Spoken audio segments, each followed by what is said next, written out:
India's number 1 varicose veins hospitals అబీస్ను సంప్రదించండి. మీ నొప్పి లేని ప్రయాణాన్ని ప్రారంభించండి. తిరుమల దేవస్థాన ప్రధాన అర్చకులు మనందరికీ సుపరిచితులు రమణ దీక్షితులు గారు ప్రస్తుతం మనతో ఉన్నారు. మాట్లాడేద్దాం. నమస్కారం గురుగారు. నమస్కారం. అయితే గురుగారు, తిరుమల దర్శనానికి ఎవరైతే వస్తారో భక్తులు, వాళ్ళకి ఖచ్చితంగా వాళ్ళు ఏదో ఒక కోరిక ఖచ్చితంగా తీరుతుంది, పాజిటివ్ వైబ్స్ ఉంటాయనేది భక్తుల నమ్మకం. అయితే దీనికి గల కారణం అక్కడ ఉన్నటువంటి శ్రీచక్ర మహత్యం అని అనుకోవాలంటారా, స్వామివారి మహత్యం అని అనుకోవాలంటారా?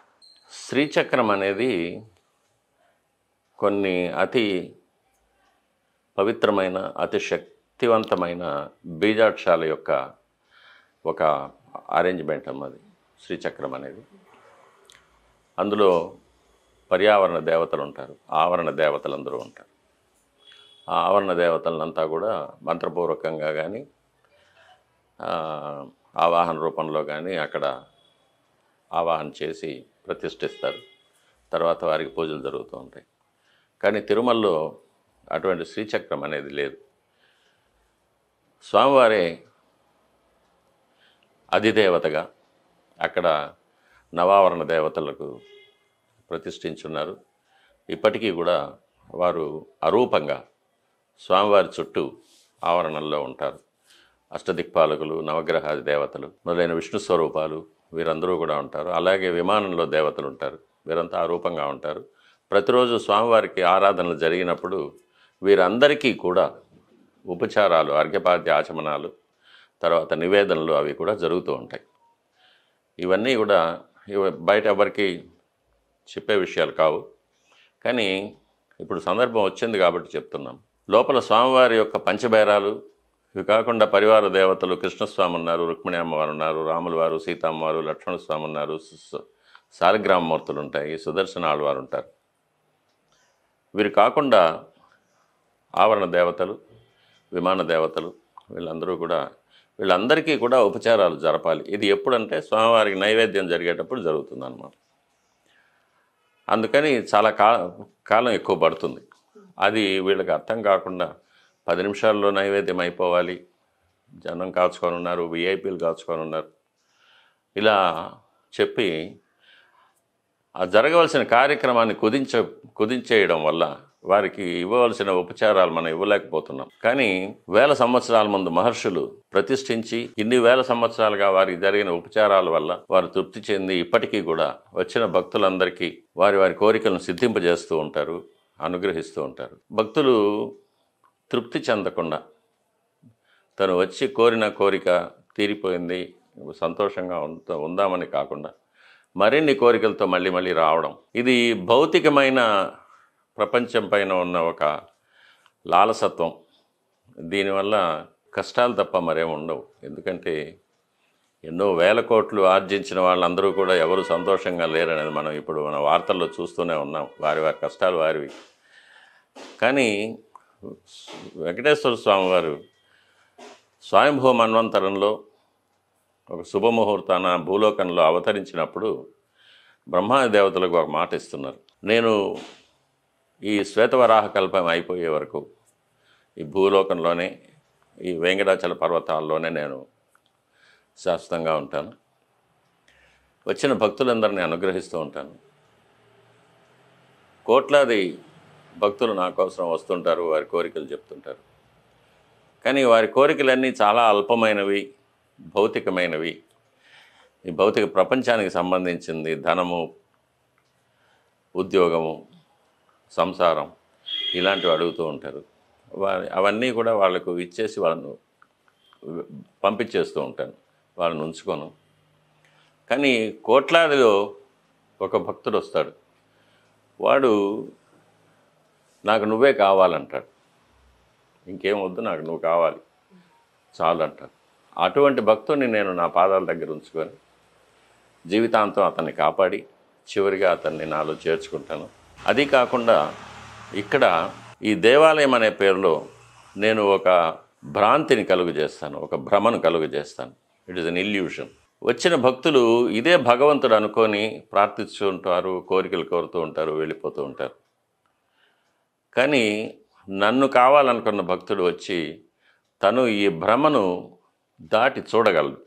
అతనికి అటువంటి శక్తి ఇస్తాను నేను వైకుంఠంలో ఎలాగా శ్రీదేవి, భూదేవి, నీలాదేవితోనూ, సుదర్శన పాంచజన్యాది పంచాయుధాలతోనూ, నిత్యసూరులనే సప్త ఋషులు, విశ్వక్సేనులు, విఖనసులు వీరందరితోనూ నేను ఎలా కొలువై వైకుంఠంలో క్షీర సముద్రంలో ఉంటానో అదే వైభవంలో నేను ఎప్పుడూ ఇక్కడే ఉంటాను. కానీ అటువంటి భక్తుడు మాత్రమే నన్ను ఈ భ్రమను మీరి నన్ను చూడగలడు. నేను అతనికి ఆ దర్శనం ఇస్తాను. ఎవరైనా సరే ఈ భౌతికమైన ఈ భ్రమను వీడి నన్ను చూడాలనుకుంటే చూడవచ్చు. అయితే ఇది కలియుగ మాయ కదా గురువు గారు, కలియుగం కదా, ఆ మాయ అంతా మాయే. సో నిజంగా అలా స్వామి నువ్వే కావాలనే భక్తులు ఉంటారా? కోటికో నూటికో ఒకళ్ళన్నా? మహర్షులు ఎంతోమంది తపోధనులు, మహర్షులు, యోగులు, సిద్ధపురుషులు అంతా ఇక్కడే ఉన్నారమ్మా, ఇక్కడ ఉన్నారు సిద్ధపురుషులు. వాళ్ళందరూ కూడా ఈ పునర్జన్మ చక్రం నుంచి బయటపడిన వారు, పునర్జన్మ రాహిత్యం పొంది శాశ్వతమైన దివ్య దేహాలు పొందినవారు. వారు ప్రతిరోజు స్వామివారిని సేవించుకుంటూ ఉన్నారు, ఇక్కడే ఉన్నారు.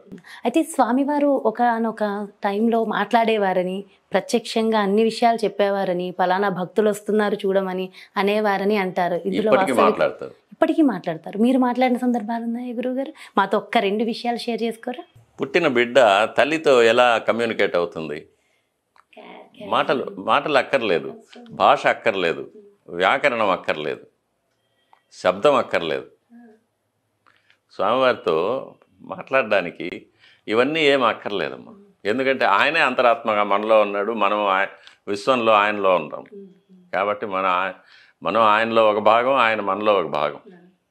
కాబట్టి మనం అసలు మనకు వచ్చే ఆలోచనలే ఆయన కల్పించినవి. అయితే ఆయనకి చేసే అలంకారం కూడా ఆయనే చేయించుకుంటాడు. అందుకే ప్రతి వారం వేరు ఒకలాగా ఉంటారు, ఒక్కొక్క వారం ఒక్కొక్కలా ఉంటారు స్వామివారు. అదే నగలు, అదే కిరీటాలు, అవే వస్త్రం అంతా అదే. కానీ స్వామివారు ఒక్కొక్క వారం ఒక్కొక్కలా కనిపిస్తారు. అది అక్కడ చేసిన ఎవరి హస్తాల వల్ల కాదు అంటారు. ఆయన కావలసినట్లు చేసుకుంటారు. కొన్నిసార్లు కిరీటం వంకరగా కూడా ఉంటుంది. ఒకసారి ఒక అధికారి అడిగారు, అంటే కొన్ని కోడ్ వర్డ్స్ వాడుతుంటాం అలంకారాల్లో మేము మా లోపల అర్చకుల మధ్య.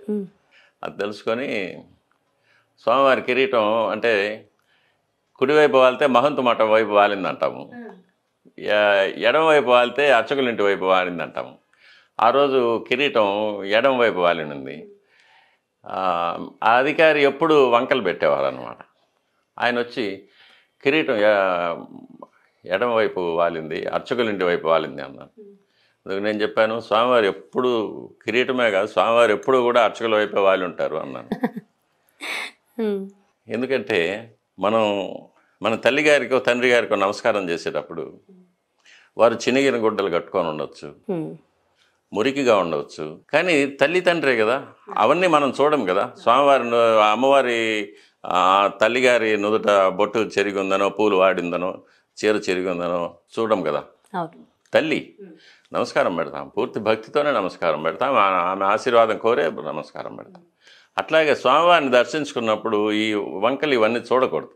అది అర్చకులు అలంకారం చేస్తాం కాబట్టి మేము చూసుకుంటాం.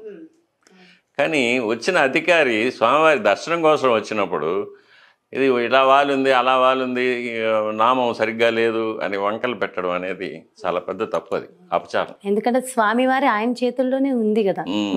సో చాలా చాలా సంతోషంగా ఉంది గురువుగారు, మీతో ఇన్ని విషయాలు ఎంత చక్కగా మాట్లాడడం చాలా చాలా ఆనందంగా ఉంది. Thank you so much. మీ విలువైన సమయాన్ని మా కోసం వెచ్చించి చక్కగా మా వ్యూవర్స్ కోసం, మన ప్రేక్షకులందరి కోసం ప్రతి ప్రశ్నకి ఎంతో చక్కగా సమాధానం చెప్పారు. ఎన్నెన్నో రెమెడీస్ కూడా అందించారు, స్వామివారి మహత్యాన్ని తెలియజేశారు. Thank you so much. కోటి ధన్యవాదాలు గురువుగారు. నమస్కారం. చూసారు కదండి, నిజంగా చాలా చాలా సంతోషంగా ఉంది. ఈరోజు మన రమణ దీక్షితులు గురువు గారితో చక్కగా స్వామివారికి సంబంధించిన ఎన్నో విషయ పరిజ్ఞానాన్ని తెలుసుకున్నాము. చక్కటి రెమెడీలను కూడా మరి గురువుగారు మనందరి కోసం అందించారు కదా. ఖచ్చితంగా స్వామివారి విషయాలను తెలుసుకున్న మనందరం కూడా ధన్యులం. మరో చక్కటి ప్రత్యేకమైన కార్యక్రమంతో మళ్ళీ మీ ముందుకు వచ్చేస్తాను. నమస్కారం.